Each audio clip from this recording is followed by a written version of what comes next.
The mornings in my cul-de-sac were always quiet, almost surgically neat, like the entire neighborhood had been sterilized of spontaneity. I'd sip my coffee on the porch, the steam fogging my glasses just enough to blur the beige houses into one continuous, humdrum canvas.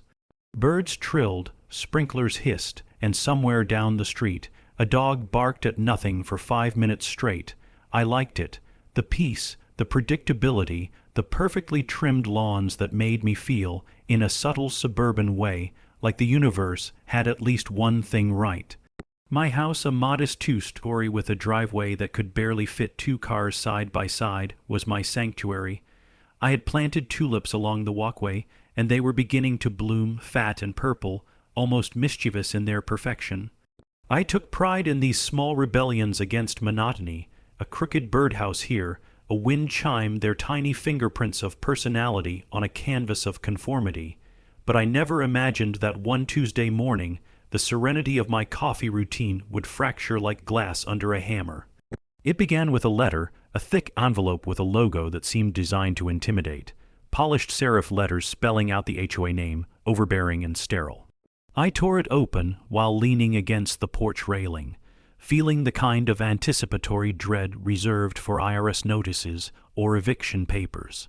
The words jumped off the page, sharp and condescending. Your driveway surface is non-compliant with community standards. You are required to remove or replace immediately. Failure to comply will result in fines. I blinked. My driveway, non-compliant. It was concrete, smooth, gray, and perfectly functional. And yes, I had poured it myself last summer. A weekend labor of love with rented equipment, 2 sleepless nights, and a playlist of angry 90s rock keeping me company. But non-compliant, that sounded less like civic concern and more like personal insult.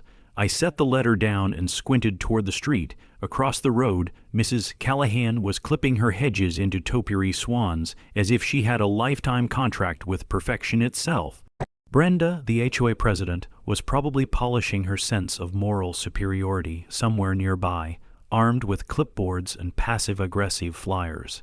I imagined her walking my street in her sensible flats, judging every slight deviation from beige. I had seen her do it before, and I knew that look, satisfaction dripping like syrup off pancakes. My peaceful little bubble deflated, replaced by a peculiar adrenaline, the kind that comes when someone pokes a stick at the calm surface of your life.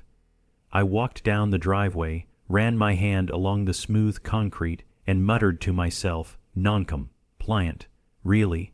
The word echoed in the empty street.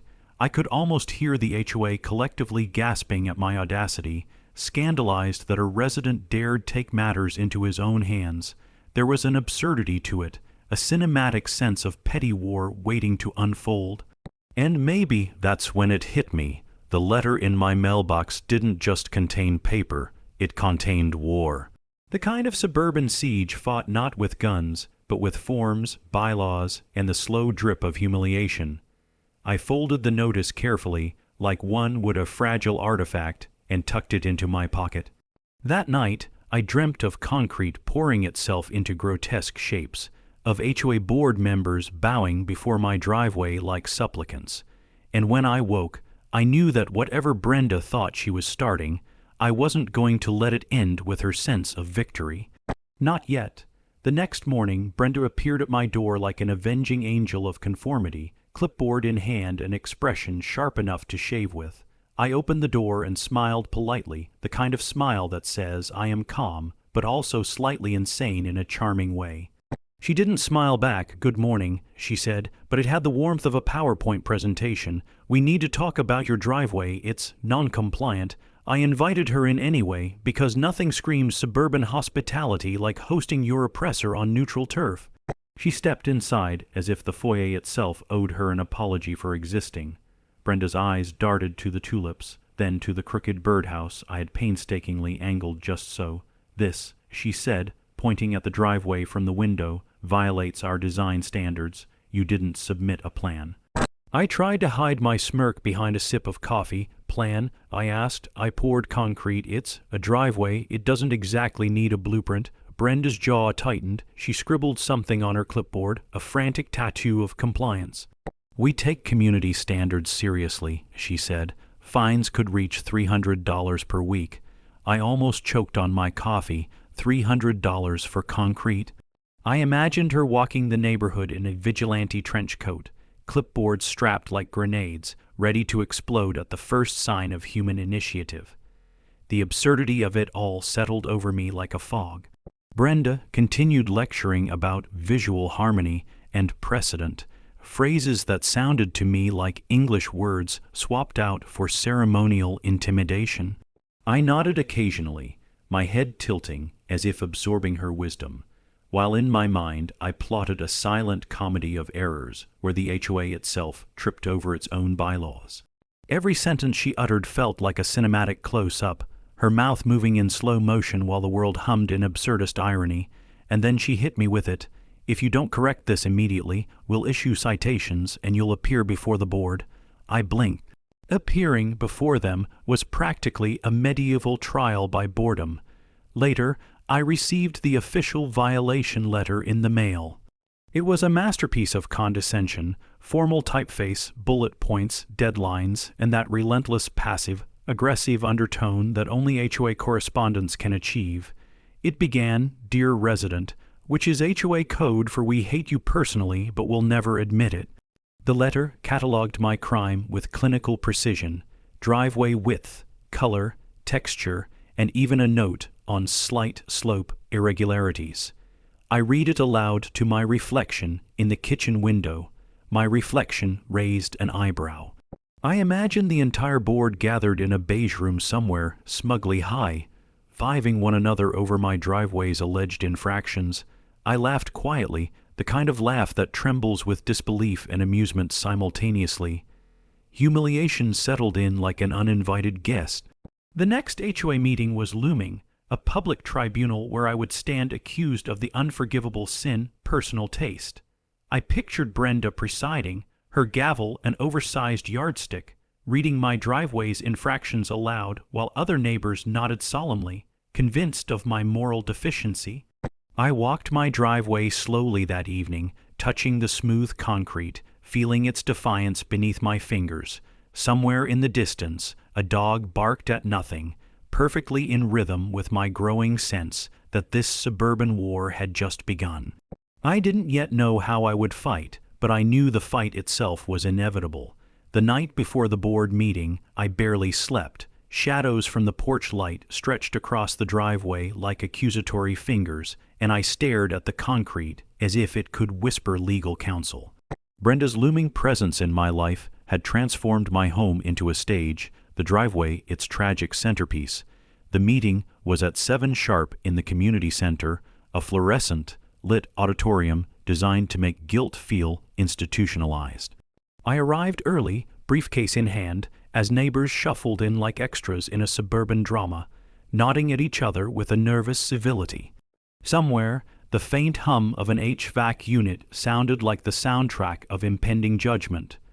Brenda was already there, perched at the head table with the board, clipboard at the ready, her hair perfectly arranged to suggest a readiness to enforce tyranny. I could almost hear the subtle click of her mental gavel. When my name was called, I walked to the front with the calm swagger of someone who knew the absurdity of the scene, but not yet how to capitalize on it. The room smelled faintly of old carpet and desperation. Brenda began reading my violations aloud, each syllable dripping with bureaucratic self-importance: non-compliant materials, visual disruption, precedent concern. She paused dramatically at every comma, letting the weight of her words settle like a fog over the room. The audience nodded, absorbed in the gravity of driveway politics. I tried to interject once, to offer some human perspective. "It's concrete," I said, soft but firm. Brenda's head snapped up as though I had just spoken in an alien tongue. "We've discussed this thoroughly," she replied. "Community standards must be upheld." The tension was almost cinematic, the sort that makes you appreciate how absurdly human power struggles can appear under fluorescent lighting. I nodded politely, aware that my attempts at reason were falling on ears as receptive as stone. The humiliation was quiet but sharp, a pinprick at the edges of dignity. I could feel every eye on me, every judgmental glance counting against me like invisible fines stacking weakly in my imagination. By the time she concluded, my emotional reserves were depleted. I sat back, briefly picturing my driveway in flames, a small rebellion, nothing harmful, purely metaphorical, but the thought only highlighted my current impotence. My neighbors clapped politely, conditioned by habit, not empathy. Brenda's triumphant smirk lingered in my mind like a bad taste. I left the meeting feeling the weight of 1,000 beige houses pressing down on me, every mailbox a potential threat. That night, I lay in bed staring at the ceiling, considering the possibility that perhaps the HOA had won. Perhaps their rules, their passive-aggressive letters, and their smug moral authority had corralled me into quiet submission. The idea of paying $300 weekly for my own driveway seemed almost like a punishment for daring to exist outside their approved aesthetic. Yet beneath that weight, a spark ignited. The unfairness, the arrogance, the sheer pettiness. It all coalesced into a singular realization. Rules only have power if you accept them. Brenda and her board were meticulous, bureaucratic, and self-important, but they were also fallible, blind to creativity, and, crucially, predictable. Somewhere in their mountain of regulations there had to be a loophole, a corner they had overlooked in their quest to standardize human taste. I pictured myself leafing through the HOA binder, a dusty tome of bylaws and appendices, searching for the one clause that could turn the tide. It felt like the beginning of a heist movie, the kind where the hero doesn't break laws. He exploits them, bends them until the system implodes under its own rigidity. The defeat I felt that night was real, but so was the anticipation. I wasn't done, not by a long shot. Somewhere, beneath the concrete and the beige, I knew the revenge was waiting, and it would be sweet, cinematic, and unforgettable. Brenda wouldn't see it coming. Not in a million newsletters.